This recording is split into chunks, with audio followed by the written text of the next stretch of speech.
Thank you for the welcome, because I think history proves me correct that I'm the first ever Labour leader to speak to a National Union of Teachers conference.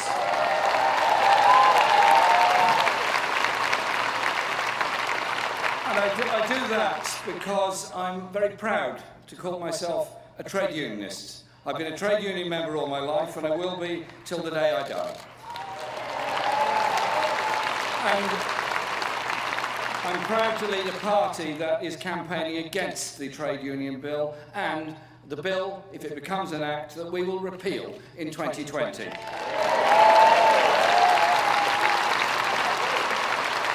Because strengthening trade union and employment rights is a fundamental human right and strengthens our society altogether. And I want you to know that we will stand up for trade union rights in every profession, every area, and I absolutely admire and value the work of the trade unions in the teaching profession and the National Union of Teachers. So we will be standing alongside you, not just for teachers, but for all education staff, teaching assistants and ancillary staff, because it's a team that makes a school work, it's a team that provides the support and comforts that our children need in schools, and I understand that very well. Why do I understand it so well? Because my late mother was a maths teacher and a member of the National Union of Teachers.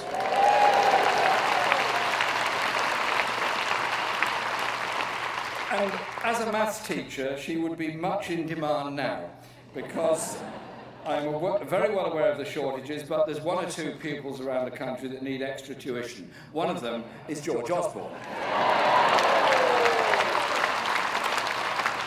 Having just presented to Parliament a budget that simply doesn't add up, in fact it has a massive great black hole in it, I think maybe a little extra tuition would be helpful to him. Is anybody offering?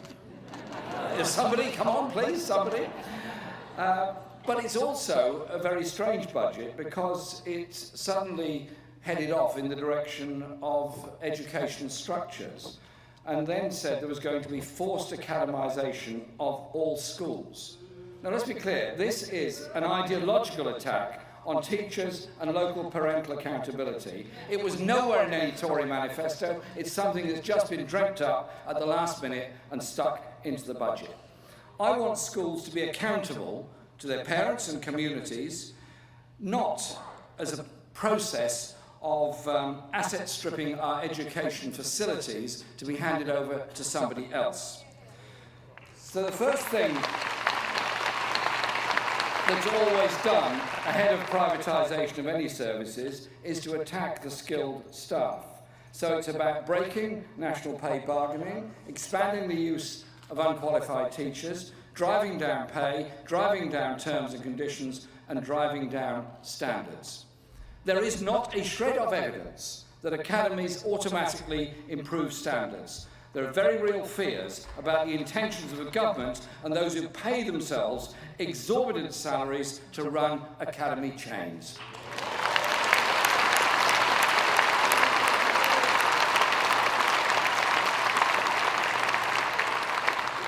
Now, I don't suppose there's too much love in this hall for Sir Michael Wilshaw, but he recently reported to the Education Secretary that focused inspections in 7 of the largest academy chains showed a lack of improvement and, in some cases, a decline in standards. Quite important observations. Lucy Powell, our education shadow spokesperson, spoke at your rally in London on Wednesday night to assure you that Labour will be fiercely opposing those plans. And we will. 80% of community primary teachers, primary schools, are rated good or outstanding. Taking away local control and accountability is actually just demonstrating how hollow the Tories' policies on this area of devolution are. Cutting out local authorities will mean councils no longer have the power to ensure sufficient school places in their areas. There is a crisis in our schools now. Children are facing rising class sizes. There is a shortage of teachers, and parents already face a crisis in some places in school places. Forced academisation will do nothing to address any of those problems. Yet in Osborne's budget, of over £600 million has been allocated to a needless reorganisation that has addressed not a single issue that matters to teachers, parents or pupils. So you see where the priorities are. Spending money on a reorganisation nobody wants to reduce the influence and control of local authorities in order to bring in unaccountable academies. Those are the Tory priorities. They're absolutely not ours.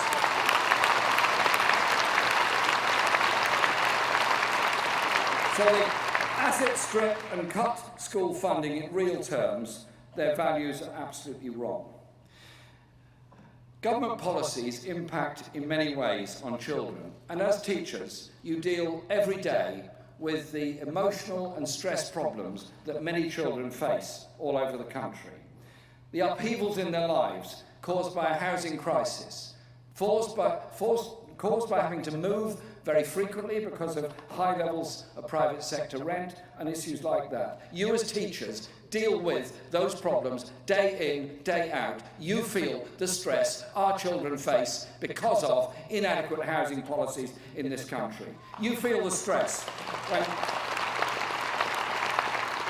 of child poverty, housing costs up and 500,000 children living in poverty in this country and over 1 million families using food banks. There is something very sad when parents ought to be all delighted at the prospect of a school holiday to spend time with their children, possibly to go away. For some families, a school holiday is a total nightmare. No longer will the children get breakfast in school, no longer will they get lunch in school. Those children are going to have a very hard time because of the poverty of their families. Not right, not good, not necessary in modern Britain. We can and should do things differently.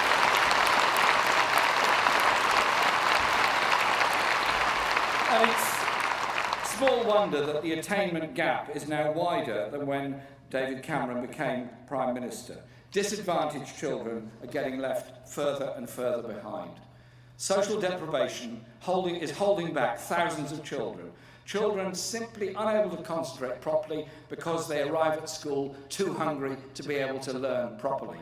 I know of so many of your members in so many schools who reach into their own pockets to give children something to eat in order to start the day. I admire you for doing it, but you shouldn't have to do it.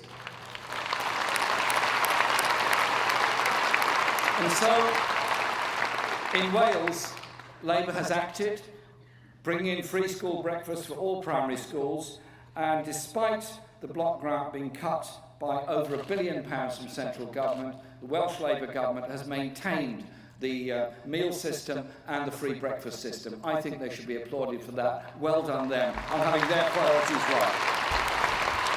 Children are stressed by their parents' financial worries caused by job and benefit insecurity and insecurity in housing.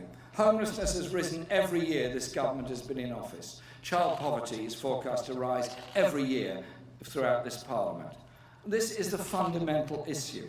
Instead of constructing a market in the education system, the government should be alleviating the obstacles that hold back our children. A decent government would also know that the best advice on improving education comes from teachers.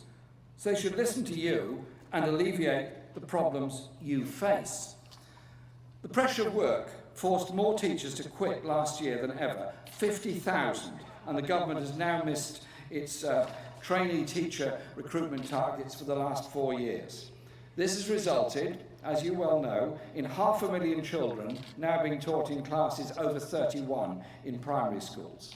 1 in 4 schools are increasing their use of supply teachers. 1 in 6 are using non-specialists to cover vacancies, and more than 1 in 10 are resorting to using unqualified staff to teach lessons. Labour wants to work with you, with parents, with pupils, with local authorities, with our communities, to defend education, the principle of education, and stop these plans of forced academisation.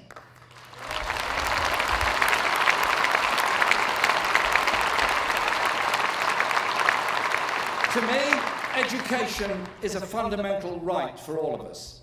those that fought and campaigned for free state education in the 19th century, those that campaigned more and more for raising the school leaving age and all the other things that we've campaigned for, and those that campaigned for free adult education, so that everybody, wherever they come from, whatever their background, whatever their abilities, can make the most of their lives, can have access to the wonderful body of learning that should be available for everybody. Surely that is the principle on which we should approach education policy, not the marketisation and academisation of our education system.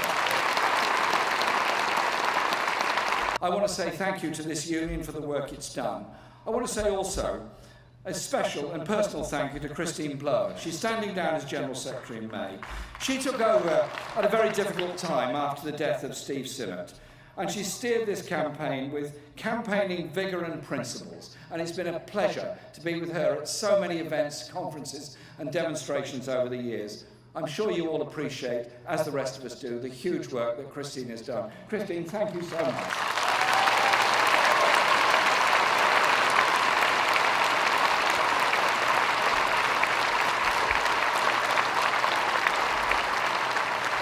I know she's going to play a huge role in your union, in the labour movement, in all the great campaigns that we're all involved with. Because when we do things together, when we campaign together, when we work together, when we have that dream and that vision of a decent society where everybody can participate and everybody can achieve, and we don't have to have the grotesque levels of poverty and inequality in our society, we're a much more effective, much more efficient, much happier society. Thank you very much for inviting me here today.